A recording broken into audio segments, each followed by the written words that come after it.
Yo, what's up mga classmate? Magandang araw sa inyong lahat. For today's video, meron tayong lalakaring mga errands na kailangang lakarin.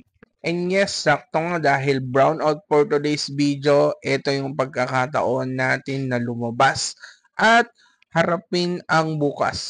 At dahil brownout nga, naisipan namin what if asikasuhin namin yung mga dapat asikasuhin tulad ng pagpapalit ng civil status. Dahil alam nyo naman mga classmate, last February kinasal si Sir Oka at kailangan nating palitan ng ating mga civil status lalong-lalo sa ating mga ID. And at this point, papunta kami ngayon sa PhilHealth para palitan ang aming mga civil status kasi malapit ng mga anak si Mrs. Kailangan nating i-update yung ating PhilHealth. Kaya lang ang problema ko, hindi ko na i-video. Pero kahit ganon, 1 point pa rin tayo dahil naka-update na tayo sa ating PhilHealth. Of course, sinabay ko na rin na mag-update ng aking PhilHealth. And right after namin maka-update ng PhilHealth, ayan na. Yung kasama ko nagutom at nagkikrave daw siya ng samgyupsal. Kaya pinagbigyan na natin mga classmate. Dito nga pala napakarami ng servings and unlimited lahat at napakamura pa. Kaya kung nagkikrave ka din classmate, hindi man to sponsored pero pwede niyong puntahan ito sa Kawayan City.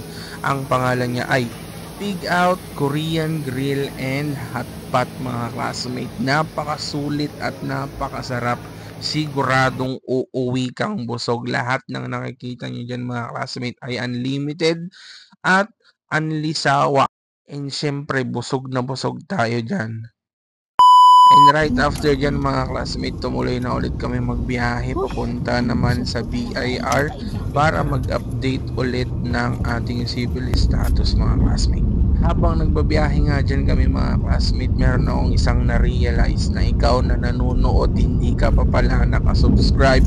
So please mag-subscribe ka na mga classmate. I-follow ako mga classmate sa aking TikTok, Sir Oka TV, and of course, paki-follow na rin na aking Facebook, Sir Oka TV. Ganon din sa aking YouTube channel, Sir Oka TV. Maraming salamat. And back to the vlog. Patuloy po kaming nagbabiyahe ngayon papuntang BIR sa Nagilian para mag-update ng ating civil status. And habang nagbabiyahe kami dyan mga classmate, meron lang akong mga bagay-bagay na na-realize sa buhay.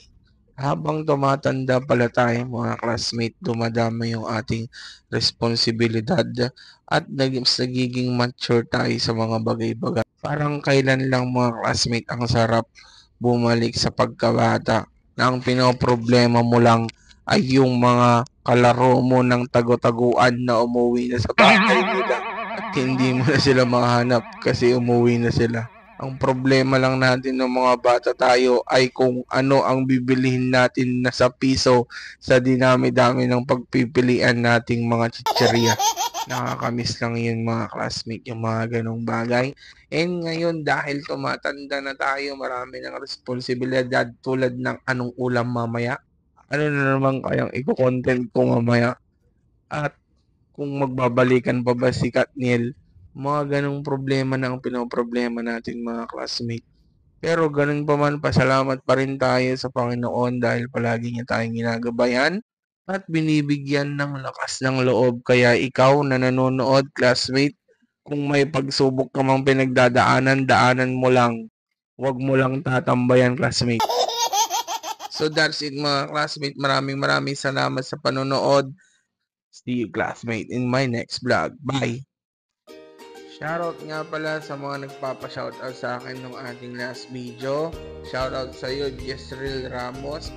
Subscribe din kayo mga classmates sa YouTube channel ni Sir Jezreel. Fish Daddy, shoutout din sa iyo. Mariel Francisco na napaka-bully. Shoutout sa iyo.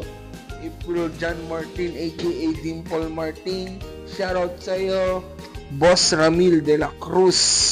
And shoutout of course sa aking mga grade 8 student, mga classmates. Shoutout sa inyo. Bye!